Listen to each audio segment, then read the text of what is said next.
문대원의 위클리 매거진.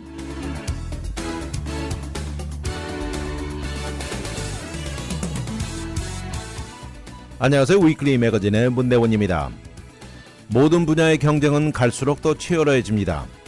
특히 학생들의 경우 일찌감치부터 좋은 성적의 다양한 활동과 넘치는 프로젝트들로 머리가 가득 차 하루하루를 보냅니다. 일주일이 눈 깜짝할 순간 지나가버리고 한 학기가 마치 한 달 지나가듯 끝나갑니다. 이런 것은 대학을 준비하는 하이스쿨은 물론이고 미들스쿨 학생들도 마찬가지 모습입니다. 남들보다 더 높은 성적을 향해 매일 질주하고 다양한 내셔널 컴피티션에 나가기 위한 준비는 온 식구들을 긴장시킵니다. 예전에 한국에서 입시 준비생이 있는 가정에 긴장감이 흐르듯이 요새 이곳에서도 아이를 키우는 부모들은 하루하루 정신줄 붙잡고 사느라 오늘도 질주합니다. 학교가 끝나는 시간부터 더 바빠지는 엄마들은 오늘도 아이를 픽업해 분주하게 다음 목적지로 향하고 있습니다.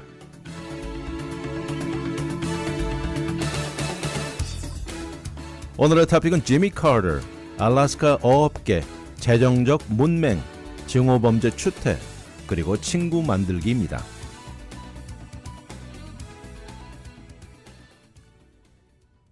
미국의 제39대 대통령 지미 카터 전 대통령 기억나시죠? 미국 역사상 재선에 실패한 원텀만 거친 대통령은 사실 역사상 인기가 별로 없었습니다. 그런데 카터 대통령은 오히려 세월이 흐르면서 그의 인기도는 오히려 상승한 대통령이죠. 마침 지난 주말에 나온 뉴스를 보면 이제 98살 나이로 양로원 같은 허스피스 케어에 들어갔다고 나왔죠. 실제 대통령 임기 시절 이란에서 실패한 구출 작전으로 가장 인상에 남았던 대통령입니다. 그의 임기 후에도 줄줄이 이어지는 그의 업적으로 그에 대한 생각이 근데 크게 변한 것입니다. 사실 그런데 대통령 시절에 재임을 맞이하는 순간 미국의 상황은 도저히 재선을 불가능하게 만들었죠. 그때 당시에도 지금처럼 인플레이션이 12%를 기록하고 있었고 경기 침체는 기정사실이면서 미국인들은 변화를 강력히 원했던 것입니다. 그렇게 해서 로널드 레이건 대통령에게 패하고요. 카터 대통령의 입장은 최악이었습니다. 심지어 민주당 내에서도 환영을 받지 못하면서 그 뒤로 이어지는 민주당 전당대회에도 초청되지 못했습니다. 그리고 이어지는 차기 대통령들도 사실 카터 대통령에 대한 언급은 드물게 해왔습니다. 1976년 당시 그때 33살의 젊은 상원 의원이었던 조 바이든 의원은 이런 것을 옆에서 누구보다도 더 자세히 지켜보았던 사람입니다. 바이든 그때 당시 상원 의원은 카터 대통령 후보를 제일 먼저 인도르스한 상원 의원이었습니다. 그리고 재선 당시 1980년에도 카터 대통령을 지지했습니다. 사실 정치 판도에서 제일 먼저 해야 할 것은 본인의 당을 우선 매니지하는 것이라고 합니다. 그렇지만 카터 대통령은 이것도 실패했습니다. 당시 부통령이었던 월터 몬델 부통령 기억나시죠? 몬델 부통령 역시 카터 대통령은 정치라는 것은 악이라고 말했다고 전합니다. 무엇이든 정치적으로 이것은 좋은 것이라고 말만 하면 카터 대통령은 분노에 차올랐다고 기억을 하고 있습니다. 이제 대통령 자리를 떠난 지 40여 년이 흐른 현재 많은 미국인들은 인도주의적 업적에 매료되면서 아프리카 등의 도움의 손길을 미친 카터 대통령을 기억합니다. 그렇지만 카터 전 대통령은 정치적인 면에서는 보는 것과 아주 많이 다르다는 것입니다. 상당히 특이한 점이 많다고 하는데요. 대통령에 취임하자마자 보좌관들에게 말했습니다. 정치적인 의견이나 정치 전문가들의 의견은 입 밖에도 내지 못하게 지시했고요. 그 대신 그의 생각에 가장 올바른 것을 하고 이것에 의존되는 판단에 맡기겠다고 선언한 것입니다. 이러함에도 카터 대통령은 생각보다 상당히 생산적인 대통령이었다고 나와 있는데요. 항공산업계 규율을 없앤 대통령이면서 중산층 미국 시민들이 부담 없이 비행기를 이용할 수 있게 만들었습니다. 또 자동차 회사들에게 시트벨트와 에어백을 의무화시키면서 매년 9,000명이 넘는 생명을 살렸다는 평가도 받고 있고요. 또 법조계에 혁신적인 변화를 가져오면서 흑인과 라티노 판사를 연방법원에 여러 명 임명했습니다. 이렇게 임명한 숫자는 사실 그 이전에 모든 대통령이 임명한 소수의 판사를 다 합친 숫자보다 많았다는 것입니다. 외교 차원에서도 파나마 카날 상원 비준을 가능하게 했고요. 당시 소련과 핵무기 제한하는 SALT-2 흥정을 하기도 했고, 그리고 캠 데이빗에서 다양한 외교 업적을 이루어냈습니다. 그러나 이런 데는 엄청난 정치적인 대가를 치르게 됩니다. 임기 당시 앞에 말한 파나마 캐널 트리티로 인해서 7명의 민주당 상원 의원이 자리를 잃었습니다. 대표적인 오일 산업계와 디트로이트의 자동차 산업계는 등을 돌리고 공화당 도전자인 레이건 후보를 지지했죠. 또 항공계, 트럭 산업, 철도 산업 모두 역시 카터 대통령의 디레귤레이션을 반대하면서 레이건 후보를 지지했습니다. 본인을 거듭난 크리스찬이라고 표현하던 카터 대통령은 1970년 초선 당시 복음주의표를 다 차지했지만 백인 크리스천 학교에게 주어지던 세금 혜택을 없애면서 1980년대는 반대 결과를 맞았습니다. 그리고 1980년 웨스트뱅크의 거주 지역인 이 세틀먼트를 짓는 것을 중단하라고 이스라엘에 압력을 가하면서 근대 미국 민주당 대통령 중에 유일하게 유태인표를 잃은 대통령으로도 기록됐습니다. 대통령이 될 때까지는 상당한 파워를 동원해가면서 투표자들을 설득에 성공했지만 취임하자마자 곧장 본인 생각, 개인적인 판단에만 의존하면서 본인 생각에 가장 올바른 것이 무엇인지 이것에만 집중하고 따랐다는 것입니다. 올바른 판단에 밀고 나가는 것으로 그의 초기 성공을 가져왔지만 그것 역시 가장 큰 약점으로 작용하기도 했다는 분석이죠.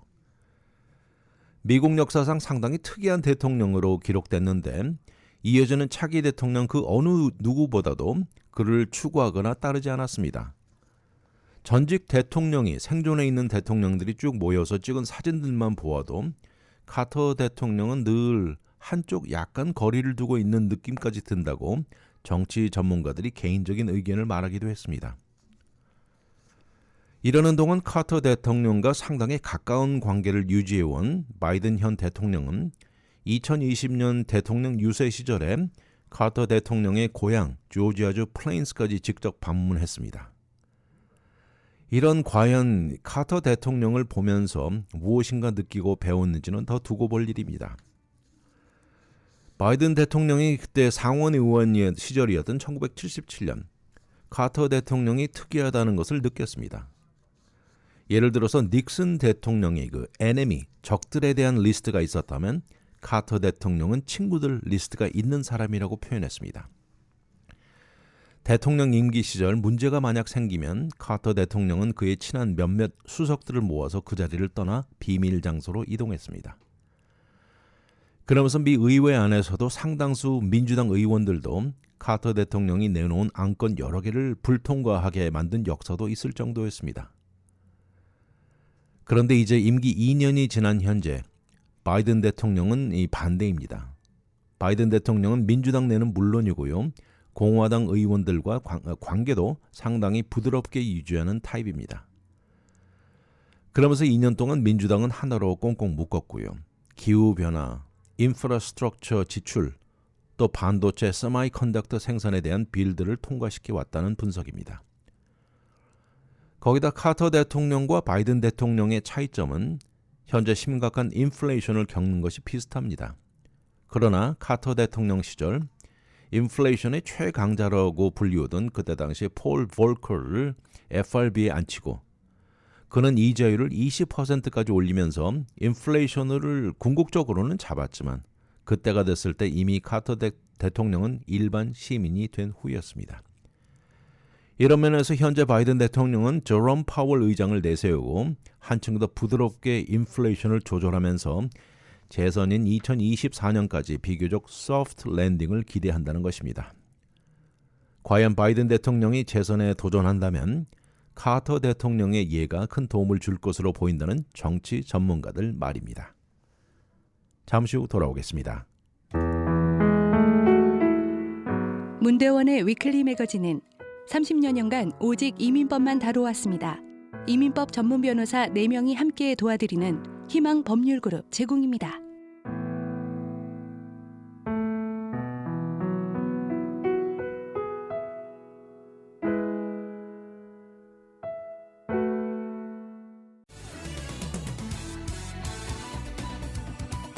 와이드 매거진 문대원의 위클리 매거진.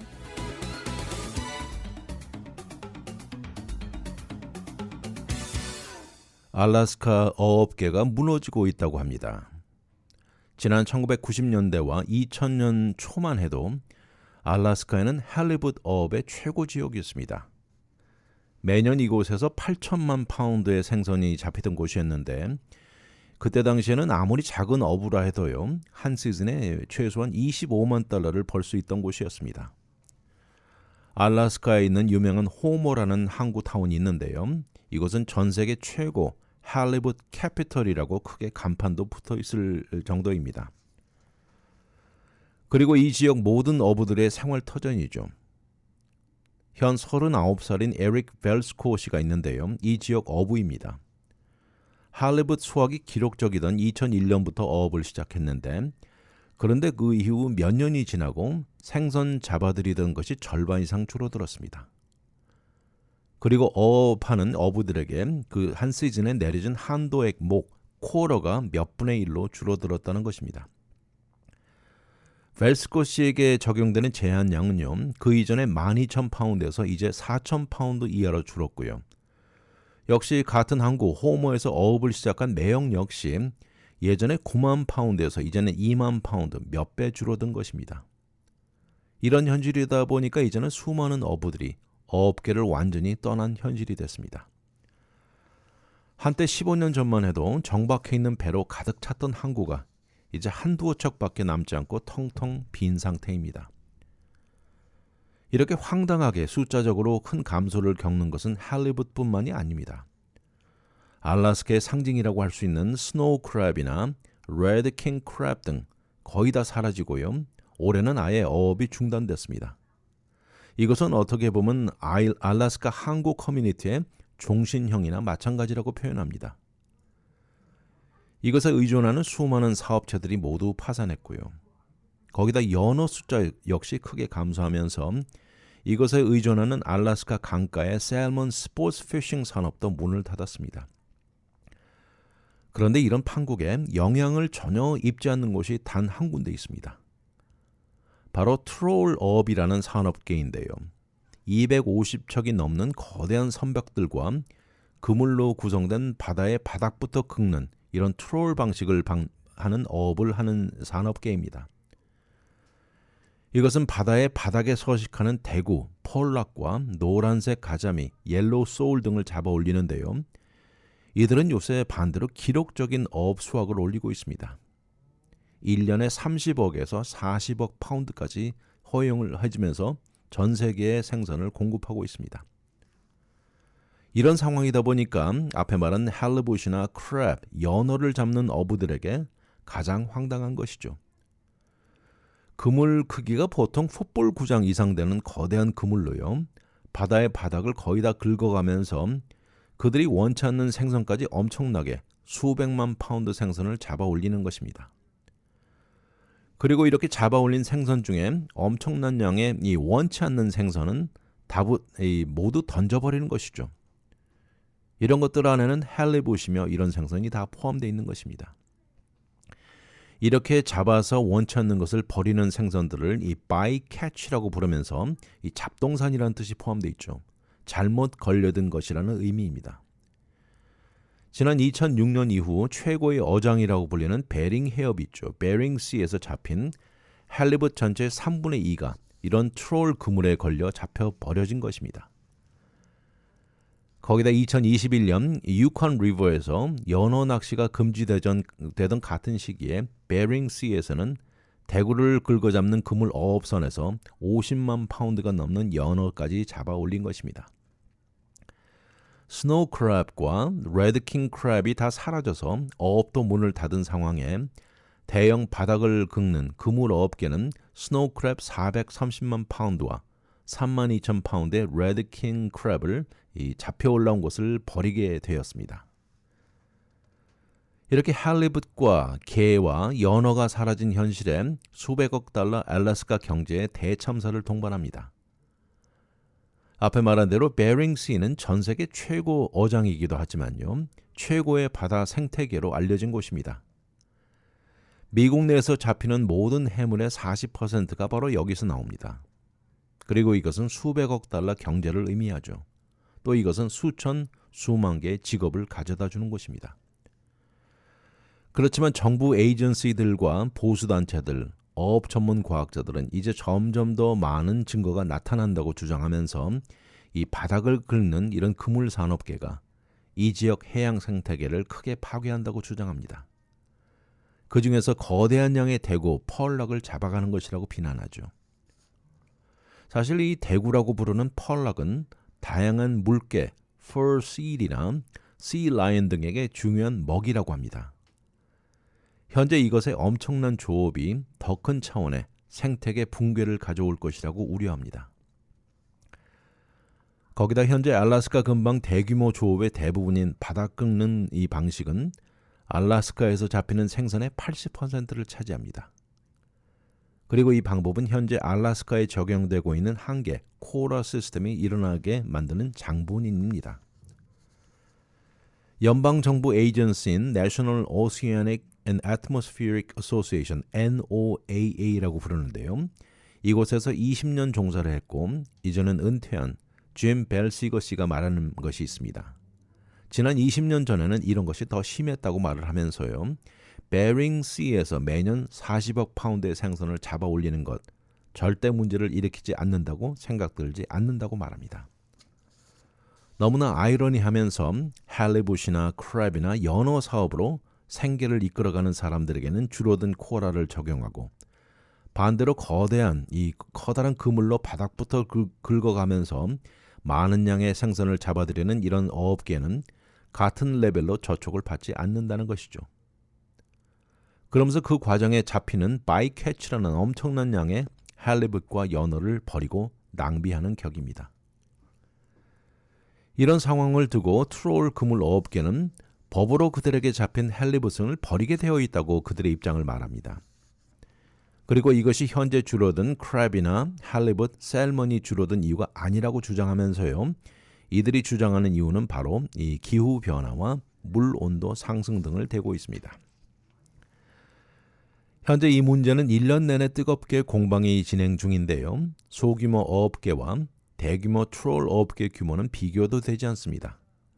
양측 간의 미팅은 별로 뉴스거리로 취급되지 못하고 로컬 지역 커버리지만이 다 듣는 소식입니다. 결국 2020년 Stop Alaskan Trawler Bycatch라는 구호를 런칭하고요. 이런 어업계를 반대하는 목소리가 높아지면서 지난 11월 알래스카주의 유일한 연방 하원 의원 자리에 메리 펠톨라 씨가 선출됐습니다. 이번은 알래스카 역사의 최초 원주민 출신의 하원 의원이 탄생한 것인데요. 지난 수십 년간 우리 생활에 중요한 것인 연어, 할리붓, 크랩이 대규모 어업에 희생되어 왔다고 주장하면서요. 이제는 더 이상 변화가 절실하다고 강조하고 있습니다. 알래스카를 대표하는 유일한 자리에 오른 펠톨라 의원은 가파른 싸움이 기다리고 있습니다. 아주 강력한 어업계 피싱 러비가 바로 앞을 떡 가로막고 있는 현실입니다. 앞으로 과연 전 세계 최고의 어장 베링시를 돌아가면서 이 지역 어업에 어떤 변화가 일어날지 그리고 이런 현실적인 가능성은 어떻게 될지 두고 볼 일입니다. 잠시 후 돌아오겠습니다. 문대원의 위클리 매거진은 30여 년간 오직 이민법만 다뤄왔습니다. 이민법 전문 변호사 4명이 함께 도와드리는 희망 법률그룹 제공입니다.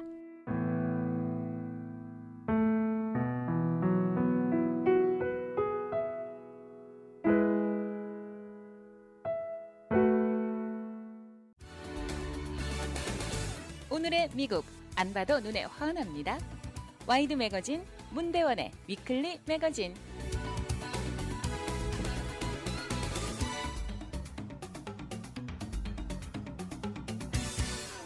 자신의 돈을 관리하는 것, 또 이 분야에 대한 지식이 생각보다 모자란 사람들이 많다고 합니다. 이러면서 결과적으로 재정적인 손해를 보는 액수가 생각보다 높다고 하는데 1년에 평균 $1,800 이상 손실을 본다고 나와 있습니다. 그리고 이런 것은 특히 이번 팬데믹을 거치면서 더 두드러졌다고 나와 있는데요.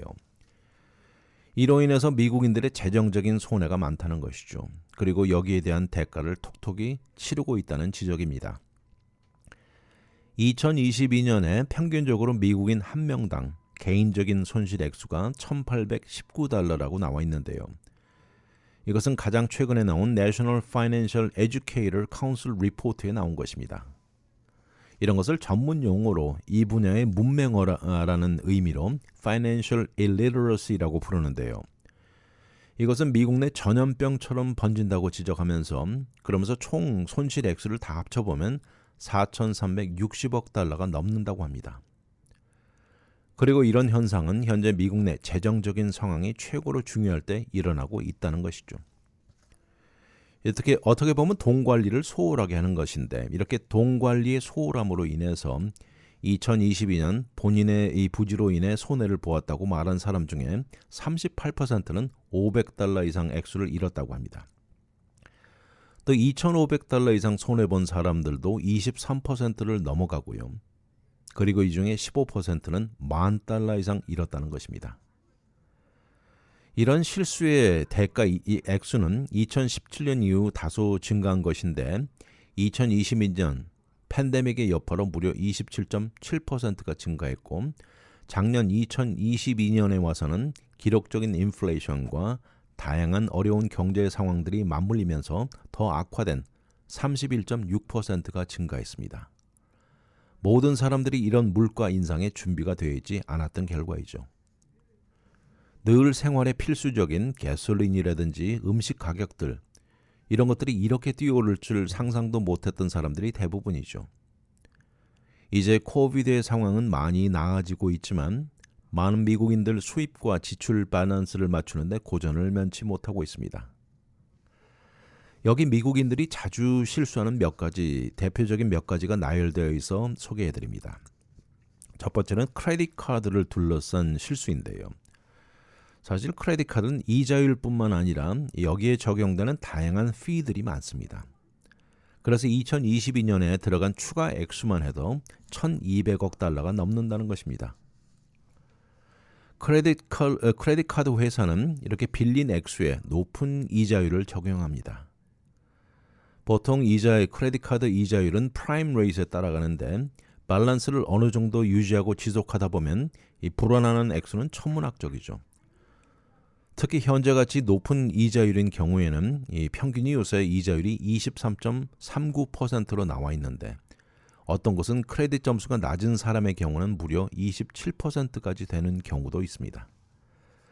그래서 매달 꼼꼼히 살펴보고요. 적절하게 관리를 못하면 이자에 이자가 또 붙는 위험한 수준까지 갈 수 있다는 것이죠. 그리고 밸런스는 엄청나게 빨리 늘어나고 나중에는 컨트롤을 아예 잃어버릴 위험도 있습니다. 그래서 크레딧 카드 이 밸런스는 제때 돈을 내고요. 매달 밸런스를 다 갚을 경우에는 오히려 크레딧 점수는 좋게 유지되면서 이렇게 점수가 높은 사람들은 나중에 자동차 론을 내거나 집 모기지를 얻으려 할 때 이자율도 한층 더 낮게 얻을 수 있죠. 그렇지만 반대로 크레딧 점수가 낮게 유지될 경우에는 한층 더 비싸게 돈을 빌려야 할 경우가 될 것입니다. 한 번씩 본인의 크레딧 점수를 무료로 체크해 볼 수 있습니다.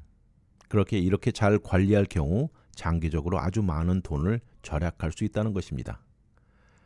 앞에 말씀드린 다양한 피를 말씀드렸는데요. 크레딧 카드 회사는 레이트 페이먼트의 추가 비용을 매기죠. 또 현금을 인출할 경우에 여기 비용도 추가로 들어갑니다. 그러면서 크레딧 카드 회사들은 이런 레이트 페이먼트와 추가 피로 큰 수입을 올립니다. 많은 사람들이 사실 매달 크레딧 카드 비를 받아볼 때 어느 정도 스트레스를 받습니다. 그런데 이럴 때 어떤 경우에는 그냥 무시하고 넘어가는 경우가 있는데 이런다면 문제는 몇 배 더 크게 늘어나게 됩니다. 한 가지는 크레딧 카드를 밸런스를 다른 크레딧 트랜스퍼를 할 수 있는데요. 보통 Introductory APR 그래가지고 이자 없이 0%로 해줍니다. 그리고 이런 것들은 길게는 21개월까지 주는데 그 안에 어떻게 보면 시간을 벌게 해주는 것이죠. 두 번째는 다음은 이 본인 상황에 맞지 않는 사치품에 돈을 쓰는 것을 지적하고 있습니다. 이 사치품, 특히 명품이라 그러죠. 이런 것들 두고는 경제 상황은 전혀 상관없다고 전문가들이 지적하는데요. 지난 팬데믹 가운데도 수많은 사람들이 샤넬 핸드백이나 디올, 카르티에 시계를 사들였다고 나와 있습니다. 2021년 미국 내 사치품 판매가 2019년 팬데믹 이전이죠. 그때보다 47%나 증가했고 또 같은 기간에 럭셔리 브랜드 보석 지출은 40%가 올랐다는 것입니다. 이것이 2022년 들어서 이 가격이 사치품 가격 자체가 크게 증가하면서 세일이 잠시 주춤했지만 그러나 사치품들 세일은 이 값이 저렴한 것들에 비해서 한층 더 뜨겁게 팔려나갑니다. 사치품 판매는 사실 경제적인 사정이 되지 못하는 사람의 경우 큰 문제를 가져옵니다. 그들이 이런 것을 구입할 상황이 아니거나 필요 없는 경우 이런 것을 구입할 때 문제가 생기는 것이죠. 이렇게 재정적인 지식이 모자란 경우 불필요한 손해를 본다는 것이죠. 또 많은 미국인들이 본인의 밸런스를 넘어가면서 소비를 합니다. 그러면서 여기서 발생하는 오버드래프트 피는 액수가 엄청납니다. 물건을 구입했을 때 은행 밸런스보다 데빗 카드를 더 쓰는 경우 트랜잭션이 가능할지는 모르나 여기에 붙는 피도 물게 되는 것이죠. 한 소비자 단체가 내놓은 것을 보면 보통 오버드래프트 피가 평균적으로 $34 정도라고 나와 있는데 어떤 사람에게는 이것이 얼마 되지 않게 생각이 들 수 있지만 이런 것이 반복되면서 모이면 나중에 큰 부담이 될 수 있다고 지적합니다. 실제 미국인 1년에 오버드래프트 피와 또 밸런스가 모자란 non-sufficient fund fee가 있죠. 이런 것으로 내는 총 액수가 170억 달러가 넘어갑니다. 본인의 밸런스를 잘 확인하고 사용할 것을 당부하고 있습니다. 이것을 방지하기 위해서 은행 어카운트에 이 오버드래프트 프로텍션 플랜이 있는 사람들도 있는데 이것을 아예 없애라고 합니다. 그래야 밸런스가 모자랄 경우에 트랜잭션이 불가능하다는 것이죠. 또 집을 소유하고 있는 사람의 경우라면 이 집에 보험 드는 홈 인슈런스 폴리시를 알아보는 것을 추천합니다. 2020년에 미국에서 폴리시 평균 가격이 액수가 $1,680로 나와 있는데요. 절대 한 군데만 정해서 들지 말고 몇 개를 비교해 보라고 추천하고 있습니다. 한 예로 워싱턴주의 집보험을 알아보니까 그동안 매년 $1,000 이상 더 내고 있었다는 것입니다. 이런데 도움을 줄 수 있는 곳이 있는데요. 스미스 파이낸셜이라는 곳은 여러 개 보험회사를 알아보고 가장 저렴한 곳을 추천해 준다고 합니다. 잠시 후 돌아오겠습니다. 문대원의 위클리 매거진은 30여 년간 오직 이민법만 다뤄왔습니다. 이민법 전문 변호사 4명이 함께 도와드리는 희망 법률그룹 제공입니다.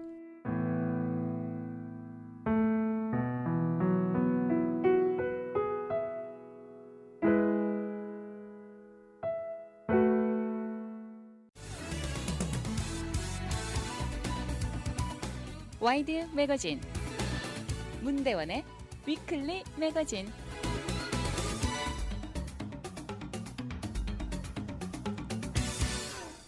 이미 소셜미디어를 통해 보셨거나 이 얘기를 들으셨을지 모르겠는데요. 이번에 필라델피아 근방에서 한 백인 여성이 추태를 부렸습니다. 바로 이 여성은 55세 되는 리타 벨로우라는 여성인데요. 바로 다른 데도 아닌 피자 식당에 가가지고 인종차별에 반이민 어조로 이 틱톡의 이런 모습이 그대로 오르면서 난리가 났습니다. 결국 이 여성은 필라델피아 지역의 헵보로 경찰에 인종 혐오 등 이유로 경범이 매겨지면서 이것은 필라델피아에서는 인종 혐오, hate crime으로 간주된다는 것입니다. 이 피자 식당은요, 에이미's Family Pizzeria라는 식당인데 이 식당 주인은 오마르 퀴뇨네스라는 라티노입니다. 라티노는 이렇게 식당 안에 들어선 백인 여성이 그 식당 안에 틀어놓은 TV가 스페니쉬 TV가 틀어져 있다는 것에 시비를 걸기 시작한 것입니다. 비디오를 보신 분들은 다 보셨겠지만 이 주인은 여성에게 본인 식당 안에서 스페니쉬 TV를 틀어놓는데 무엇이 문제냐고 묻죠. 그러자 백인 여성은 이것이 미국 것이 아니란 not American이라고 대꾸하면서 불법자들이라고까지 말을 해댔습니다. 그러면서 본인이 자세하게 상황을 찾아보고 너를 여기서 쫓겨나게 할 것이다 이렇게 내뱉었습니다.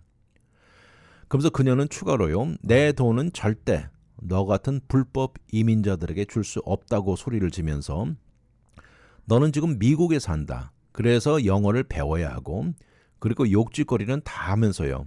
돈과 음식을 다 돌려달라고 말썽을 피운 것입니다. 그리고 그녀는 계속 더 추가하면서 기대해라. 내가 다 알아볼 테니 나는 CPA다. 근데 당신은 아마 이것이 무엇인지도 너는 모를 것이다. 이렇게까지 말을 했습니다. 그리고는 식당 카운터 뒤에서 비디오를 찍는 식당의 종업원 여인을 두고 그녀를 오히려 인종차별주의 레이시스트라고 오히려 부르면서 내가 백인이라는 것 단 하나로 이렇게 나를 괴롭힘을 당한다고 적반하장의 모습이었습니다. 내가 백인이라는 이유로 나를 비디오 녹화를 하고 있다. 나는 백인이라고 레이시스트라고 부른다. 그러나 나는 레이시스트가 아니다. 이렇게 막 소리를 지르죠.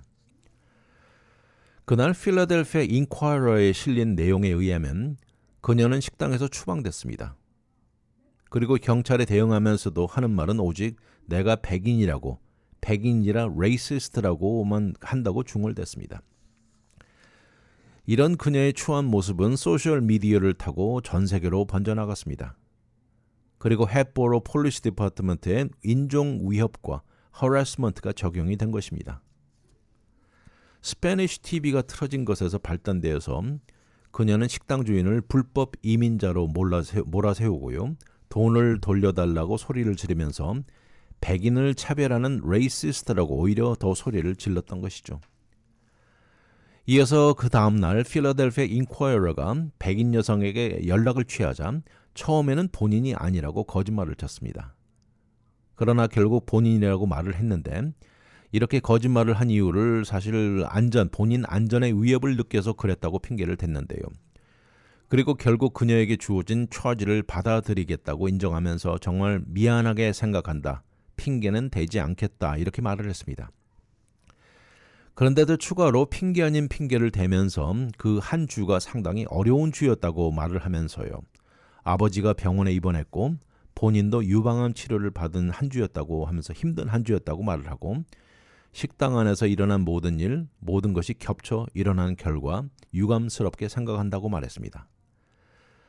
그러면서 본인은 레이시스트가 아니라고 본인은 보수적이지만 트럼프 지지자는 아니라고까지 말했습니다. 현재 이 벨로 여성 케이스는 먼거머리 카운티의 검사인 테너 백 씨가 담당합니다. 그녀의 이런 추태는 상상치도 못했던 부작용까지 일어나게 만들었다고 하는데요. 지난주에 비디오가 널리 번지면서 인터넷 안에 자경단원이라고 부르는 비질란티가 그녀를 혼내주려고 그녀를 찾아댔습니다. 그 대신 필라델피아 교회에 거주하고 회계 사무소에서 일하는 3명의 금발 여성을 찾아냈는데 실제 그 여성이 아니었습니다. 사실 이런 것을 보면서 경찰도 그녀의 진짜 이름을 밝히는데 다소 주저하게 만들었다고 하는데요. 이 비디오를 보고 백인 여성에게 들끓는 분노가 느껴졌다고 경찰도 말을 하면서요. 그런 차원의 그녀를 포함해 많은 사람들의 안전이 우려된다고 말했습니다. 그렇지만 이런 면에서 인터넷은 경찰보다 몇 배 더 빠르게 번졌습니다. 경찰이 손발을 쓰기도 전에 이미 2명의 틱톡 이용자들은 벨로 여성의 페이스북 페이지를 스크린샷을 만들어서 비디오에 올린 것입니다. 그래서 이제는 전 세계 누구도 그녀가 누군지 정확히 알게 되었습니다. 그녀의 페이스북 페이지를 보면요. 본인을 American Patriot이라고 표현을 했고 미국 성조기를 크게 올려놓았습니다. 그녀 역시 경찰이 본인 이름을 공개하기 이전에 위협을 받았다고 했는데요. 그로 인해서 가족 몇 명을 호텔로 피신시키기도 했다고 말했습니다. 그녀의 예심 preliminary hearing은 다가오는 4월 5일로 정해져 있습니다. 그런가 하면 반대로 피자 식당과 퀴뇨네스 가족의 온정의 물결이 쏟아지고 있습니다. 그로 인해서 피자 식당은 불티나게 비즈니스가 팔리고 있는데요. 그 일로 인해서 비즈니스 문을 연 이후 최고 매상을 올리고 있습니다. 먼 지역에 사는 사람들도 전화를 걸어서 피자를 오더하고 그 피자는 근방 지역 로컬 단체에 딜리버리 해달라고 주문을 하는 것이었습니다. 한 걸음 더 나아가서 심지어 독일, 영국, 폴란드, 스페인 그리고 남미 전역에서도 전화가 걸려오면서 너무나 따뜻한 지지의 마음이 느껴진다고 말을 합니다. 거기다 어떤 사람들은 몇 시간 운전을 하고 와서 그냥 우리 식당에 와서 피자 한 슬라이스 사 먹고 그냥 하이 하고 싶어서 왔다고, 이런 사람들이 넘쳐난다고 너무나 고마운 마음이라고 말을 했습니다. 라티노인 부인과 본인과 부인이 자기 식당에 찾아오는 스페니쉬 사람들을 위해 스페니쉬 TV를 틀어놓은 것이 뭐가 그리 문제인지 모르겠다고 말을 하면서요. 아무튼 결국 미안하다고는 말했지만 그때 당시 비디오에 나온 그녀의 추태는 두고두고 많은 사람들 입에 오르내릴 것입니다. 잠시 후 돌아오겠습니다. 문대원의 위클리 매거진은 30여년간 오직 이민법만 다뤄왔습니다. 이민법 전문 변호사 4명이 함께 도와드리는 희망 법률그룹 제공입니다.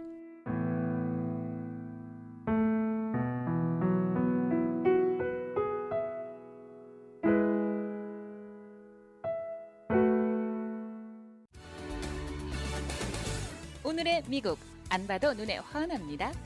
와이드 매거진 문대원의 위클리 매거진.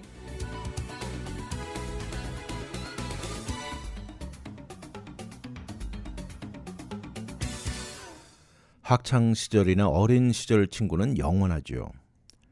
그런데 반대로 어른이 돼서 새로운 친구를 만들기란 어렵습니다.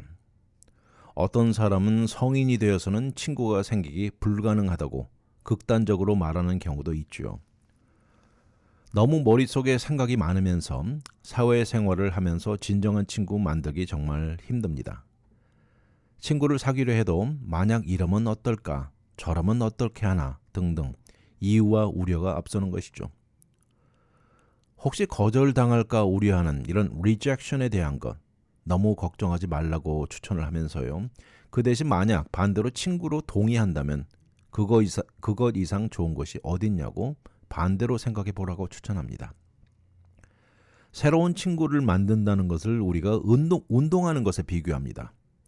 운동을 하다가 근육이 좀 뻐근하고 아프다고 더 이상 운동을 중단하는 것 아니냐고 물으면서요. 지속적으로 운동하듯이 접근하라고 추천합니다. 그리고 너무 많이 머릿속으로 생각하지 말라고 하면서요. 어린 시절 킨더가든이나 초등학교 시절 생긴 친구들 그때 당시에는 많은 생각을 하면서 선택한 것 아니라는 지적이죠. 그때는 그냥 거의 자동적으로 친구가 된 경우가 많습니다. 물론 그렇지만 어린 시절과 똑같지는 않지요. 그래서 어른이 돼서 친구를 사귀는데 절대 너무 많은 생각을 하지 말라고 권합니다. 여기 나와 있는 몇 가지 조언이 있는데요. 하나하나씩 살펴봅니다.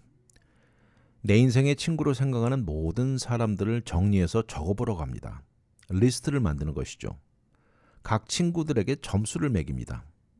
예를 들어서 최고로 가까운 소위 말한 베스트 프렌드죠. 이런 것은 1번을 매기고 또 직장 동료라든지 일반 친구들은 2번, 또 한두어 번 정도 본 적이 있는 사람들은 3번을 매겨가지고 이 번호를 중심으로 본인에게 정말 적절하게 필요한 친구들이 누군지를 한번 정리해보는 것도 좋은 아이디어입니다. 현재 가지고 있는 친구들을 정리해서 적절하게 연락을 취하고 시간을 가져보면서 새로운 친구들로 넓혀가는 방법을 추천합니다. 또 한 가지는 알고 지나치는 많은 사람들을 초대하는 방법인데요. 예를 들어서 운동하러 가는 곳에서나 직장 내에서 자주 지나치면서 눈인사나 미소를 주고받는 사람들이 한둘씩은 있습니다. 이럴 때 이런 사람들을 한 번씩 초대해서 점심이나 커피를 나누면서 대화해보는 것 좋은 아이디어라고 말합니다. 만나서 서로에 대한 이야기를 주고받고요. 서로에 대해 호감을 더 갖게 될 수도 있다고 말합니다. 직장 동료와 마침내 점심을 처음으로 같이 하게 된 경우 상대방이 먹는 음식에 대한 대화로 어색함을 깰 수도 있고 친구를 새로이 만드는 데는 어느 정도 용기가 필요하다고 합니다. 또 지난 수십 년간 소식이 끊긴 어린 시절 친구를 찾아보는 방법입니다. 요새는 구글 같은 소셜 미디어의 파워가 엄청납니다. 이것 외에도 페이스북, 인스타그램, 트위터만 거쳐도 상당수 옛 친구들을 찾을 수 있습니다. 오랜 친구들 중 누가 제일 보고 싶고 궁금한지 생각해 보면서 그리고 이렇게 찾게 된 오랜 친구에게 친구 리퀘스트를 해봅니다. 어린 시절 자전거를 같이 타고 자주 탔던 친구라면 어른이 된 현재 자전거를 탈 때마다 네 생각이 난다는 생각은 누구나 마찬가지일 것입니다. 그동안 어떻게 잘 지냈는지 이렇게 오랫동안 못 봤던 친구와 연락이 닿는다면 대화 내용은 끝이 없을 것입니다. 그러면서 지난 수십 년 동안 공백과 어색함이 한순간 사라지게 될 것입니다. 또 어떤 사람은요, 새로이 이사간 동네 네이버후드 어소시에이션이나 아파트먼트 내 빌딩 내 그룹 메시지 보드에 팟럭 파티를 한다고 사인을 붙여놓습니다. 한 가지 조건은 본인이 올 때 친구를 2명씩 데려오기 조건입니다. 이런 방식은 직장 내에서도 좋은 아이디어라고 하는데요. 흥미로운 사람들을 초대하는 것입니다. 그리고 그런 사람들은 흥미로운 친구들을 더 데려올 것입니다. 또 한 가지 방법은 아파트나 콘도에 사는 사람은 매번 빨래를 하러 내려갈 텐데요. 이런 빨래를 하는 장소에서 정기적으로 만나는 사람들에게 인사를 하고 지내는 방법입니다. 이것 역시 간단한 대화로부터 시작되고요. 그 중에 생각이 비슷하고 마음에 드는 사람이 생긴다면 이야기를 더 해보고 또 같은 층에 살고 취미 생활도 비슷한 사람도 찾을 수 있다는 것입니다.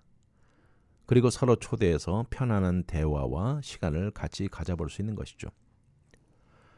또 요새 같은 현대 세상에는요, 인터넷 세상에 친구를 사귈 수 있는 다양한 앱들이 많습니다. 여기 나와 있는 몇 가지 이름을 보면 Bumble BFF, Meetup, The Friender, 유보, YUBO, 그리고 Peanut, Wink 등 아주 다양한 앱들이 많습니다. 그런가 하면 새로운 것을 찾지 않아도 페이스북 안에서 같은 것을 좋아하는 사람들끼리 그룹을 만들어 활동이 활발합니다. 또 새로운 친구를 만드는데 좋은 것 중 하나가 공통적인 취미 생활입니다. 간단한 예로 골프라든지 음악, 운동, 영화 감상 등 종류는 무궁무진합니다. 이런 것도 한 사람으로 시작하면 숫자적으로 늘어나는 것 생각보다 어렵지 않다고 합니다. 또 새로운 곳으로 이사를 하게 되면 당장 근방에 새로운 친구를 만들어야 된다고 생각이 드는데 그렇다고 그 전에 살던 동네 옛 친구들과 영원한 이별은 절대 아니죠. 이사를 해도 가까운 친구들과 여전히 관계를 유지할 수 있습니다. 먼 거리에 떨어져 살아도 요새는 인터넷과 소셜미디어로 인해서 친구 관계를 영원히 유지할 수 있고요. 그러다 보면 그만큼 친구 관계는 더 두터워질 수 있다는 것입니다. 친구를 만드는데 본인의 상황을 너무 생각한 나머지 친구가 될 수 있는 사람의 테두리를 쳐넣는 경우가 많습니다. 예를 들어서 본인이 엄마라면 자녀가 없는 여성과 친구가 될 수 없다는 것은 이런 생각을 할 수 있죠. 또 반대로 본인이 자녀가 없다고 자녀를 키우는 여성과 친구가 될 수 없다는 생각은 금물이라는 지적입니다. 또 우리가 주위에 가지고 있는 모든 친구가 베스트 프렌드가 될 필요는 없습니다. 새로운 친구를 사귀었지만 얼마 가지 못해서 친구 사이가 식는 경우도 있는데 이럴 때 절대 용기를 잃지 말아야 합니다. 모든 친구 관계가 베스트 프렌드가 될 수 없는 것이죠.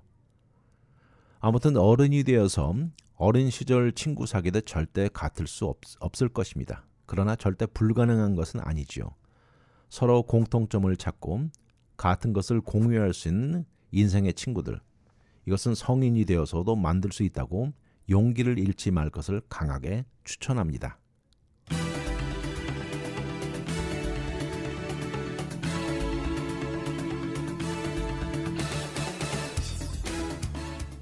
어린 시절, 학창 시절 친구는 영원합니다. 몇 년에 한 번 만나도 예전 친구는 그냥 편안하고 말이 많이 필요 없습니다. 그러나 이제 어른이 되고 사회생활에 만나는 사람들 중에는 이런 친구가 생기기 어렵다고 합니다. 그러나 절대 불가능한 것은 아닙니다. 어른이 되어서 사귀고 만나는 친구는 아무래도 직장과 커리어에 연관된 경우가 많을 것입니다. 그런 면에서 서로 공통점과 공유하는 것이 같은 경우 친구가 되기는 그리 어렵지 않다는 것이 전문가들이 부르짖는 것입니다. 어린 시절 친구들에게서 얻는 장점처럼 어른이 되어서 가까워지고 친구가 된 사이에도 장점이 단연코 있을 것입니다. 친구를 사귀는 데는 용기가 필요하다고 합니다. 본인이 더 적극적으로 친구를 만들어 보는 것 한번 시도해 보십시오. 위클리 매거진은 인터넷을 통해 다시 들을 수 있습니다. radiokorea.com에 들어와 다시 듣기를 누르시고 편안한 시간에 들으십시오. 또한 위클리 매거진을 유튜브에 들어와 RKTV 1540을 통해서도 들을 수 있습니다. 지금까지 위클리 매거진 진행의 문대원이었습니다. 감사합니다.